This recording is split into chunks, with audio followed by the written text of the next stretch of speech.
Hi everyone, welcome to an intermediate guide to the dual blades weapon.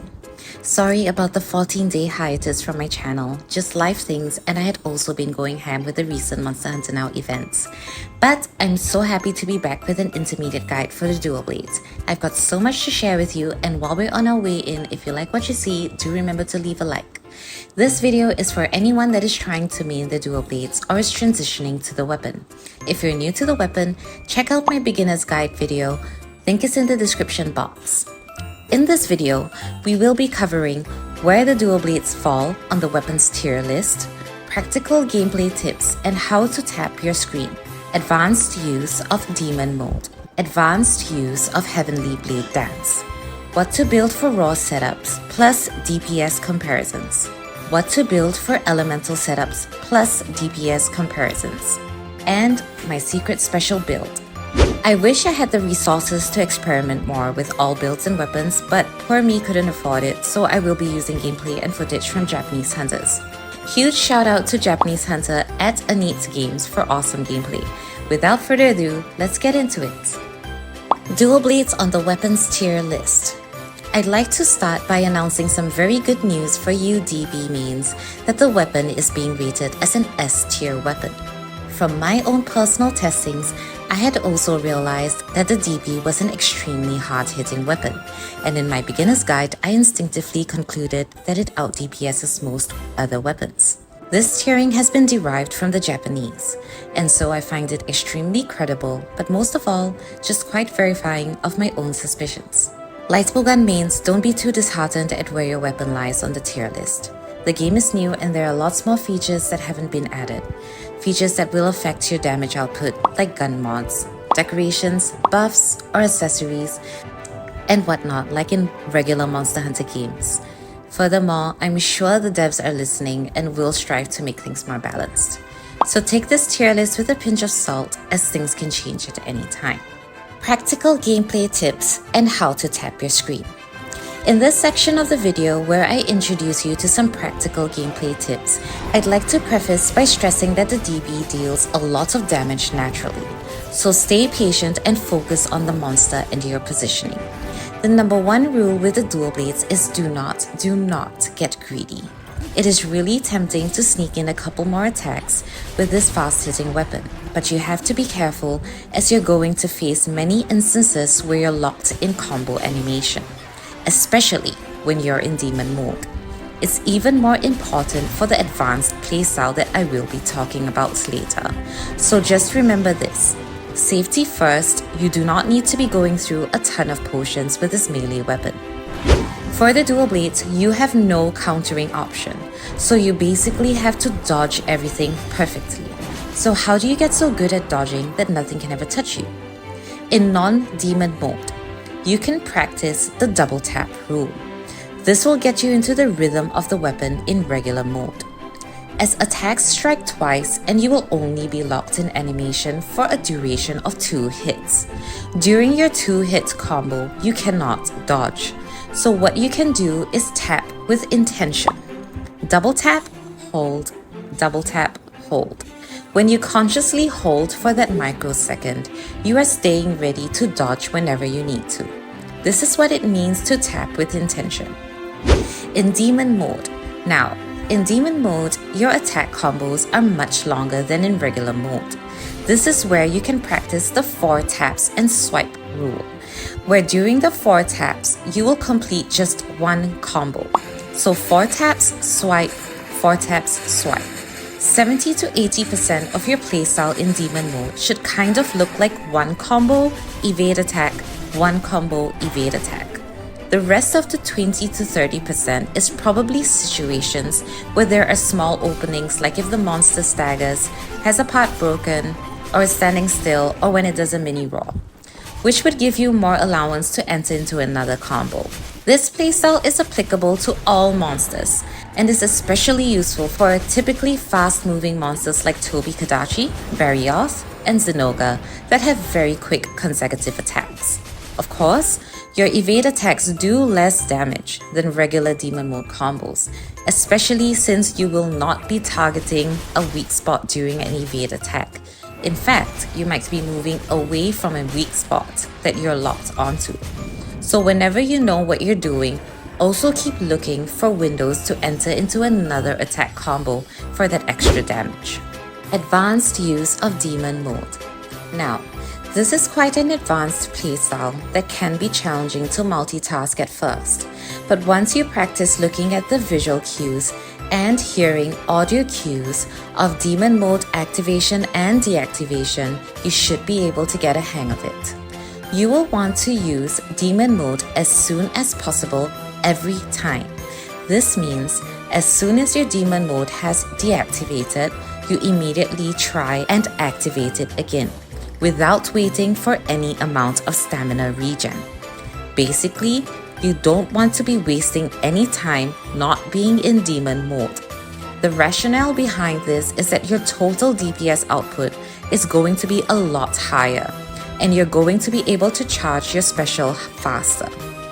In Demon Mode, each hit does more damage and you also deal damage while evading. Not to mention, you put in more hits during a single combo, which charges your special faster. So you will notice a significant difference with how fast you are able to clear a hunt, constantly activating Demon Mode versus not doing so. This playstyle is particularly popular amongst Japanese players, and I'm not surprised as they are always the ones on the next level. Advanced use of Heavenly Blade Dance. Now, for how to use Heavenly Blade Dance, just one important thing. You never want to be sitting on your special. You want to be casting it as soon as it's ready. Be careful about your positioning, as if you miss the first attack, your entire special will be whiffed completely. The special starts with a strong first attack, after which you will travel down the monster's body, either from head to tail or tail to head. But the first strong attack will be landed on whichever part you're locked onto if you're running lock on. If you're not locked onto anything, then whichever part you're facing. If you're running lock on, make sure that you're locked on to a body part that's weak to severing attacks, as you wouldn't want to miss out on the damage from the strong initial blow. Weak spots are likely head, forelegs, or tail for most monsters. You can check this on mhnow.quest for every monster. Optimal Raw Build. For raw dual blades, you'll want to go for the Burst 5 build. This will give you total skills of 5 burst, 2 weakness exploit, and lock on. Everything you need to go ham with the dual blades. Take a screenshot. Now, as for which raw weapon to go for, this here is a comparison chart that you can configure on mhn.quest that takes into account your armor skills. This chart shows the damage output of the various weapons based on Burst 5 Weakness Exploit 2 build. The Black Diablo's Dual Blades has about 4% more damage than the regular Diablo's Dual Blades. Sure, it hits harder, but it's not that big of a difference like we're talking about the Black Diablo's Bow versus regular Diablo's Bow. As with bows, the Black Diablo's Bow has an additional perk of only needing 2 charges for maximum damage. For dual blades, it's not as if your stamina regens faster, so I find it kind of a lesser trade-off. Or maybe we're just too spoiled by the Black Diablo's Bow. Well, Black Diablo's is a difficult monster to farm up, and I would say you'll be more than okay with a regular Diablo's Dual Blade.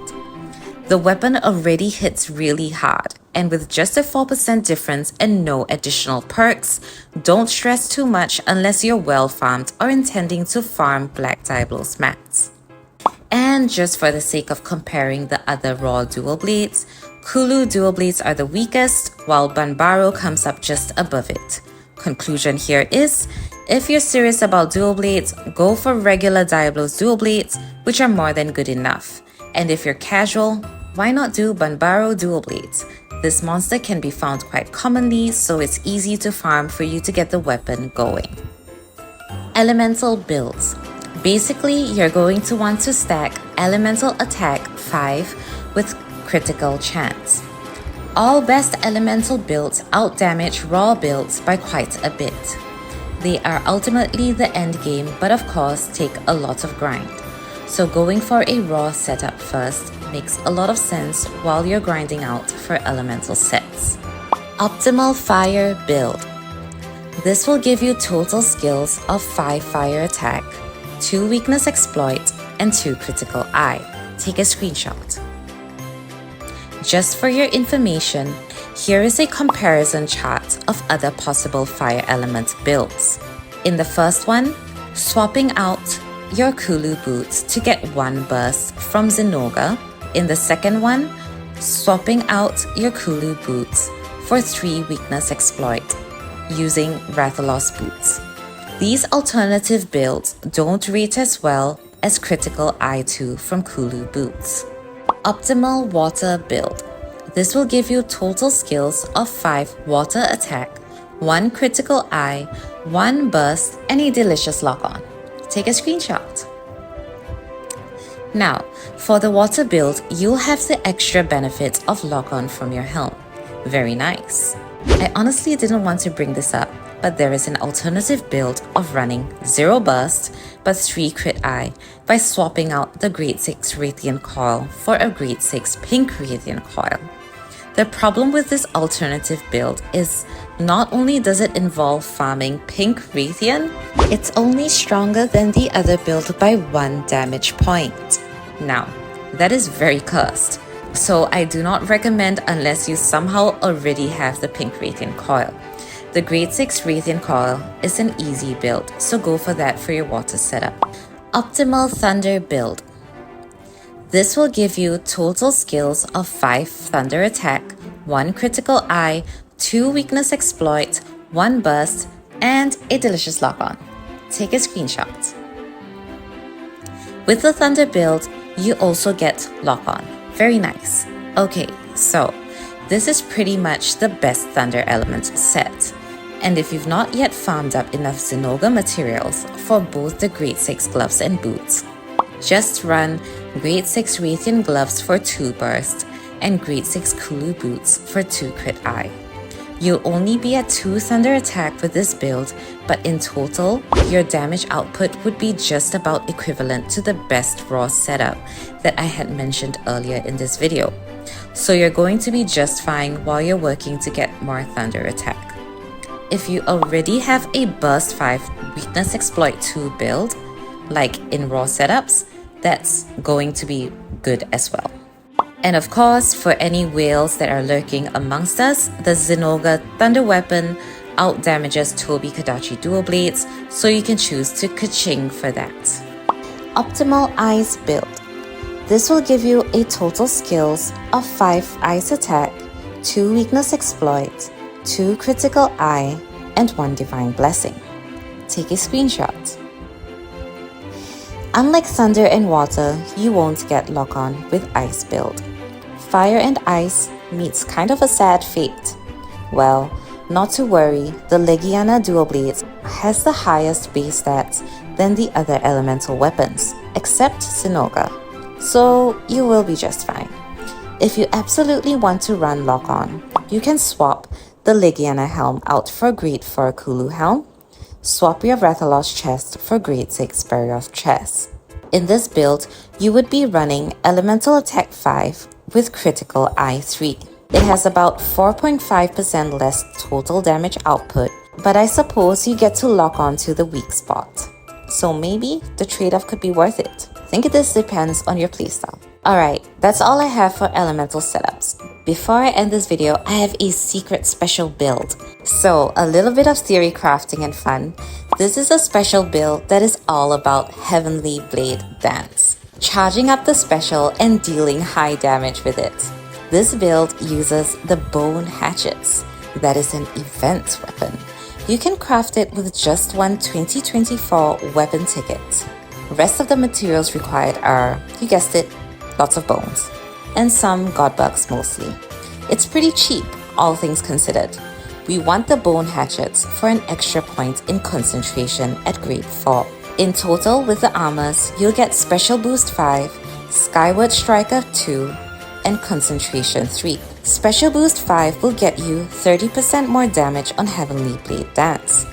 Skyward Striker 2 will get you 15% damage on aerial attacks. Now, what I'm not sure is if Skyward Striker is multiplicative on top of special boost.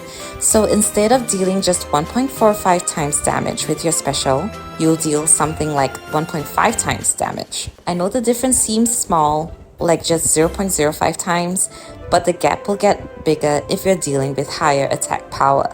And Concentration 3 will allow for 15% more special gauge fill rate applied on every attack. Paired with the playstyle that I mentioned earlier on constant demon mode activation, you might end up taking down monsters in the deadliest dance ever. What do you guys think? Alright, that's all I have, and thank you guys for tuning in. By any chance, if you have any other insider tips on the dual blades, do share them in the comment section. I'll catch you in my next video. Bye bye.